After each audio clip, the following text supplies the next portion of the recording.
nanti akan mohon izin memberikan paket kepada para mantan kasat bentuk penghargaan kami kepada bapak sekalian, para senior kami yang telah memimpin satuan ini selama ini.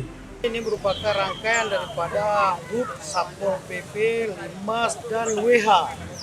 Jadi kami dari satuan yang ada di Kota Banda Aceh mengadakan beberapa rangkaian kegiatan, diantaranya adalah menyantuni anak yatim. Kemudian kami juga menghargai tentunya para mantan sesepuh, para mantan Kasatpol PP yang sudah sesepuh, yang sudah pernah tugas. Jadi hari ini kami menghadirkan beliau-beliau kemari, kemudian kami mencoba memberikan paket untuk Ramadan yang kita melakukan ini buka puasa bersama, kemudian kita bagi-bagi takjil sebagaimana dilihat oleh rekan-rekan, kita bagi-bagi takjil kepada warga masyarakat yang kebetulan melewati depan Masjid Raya.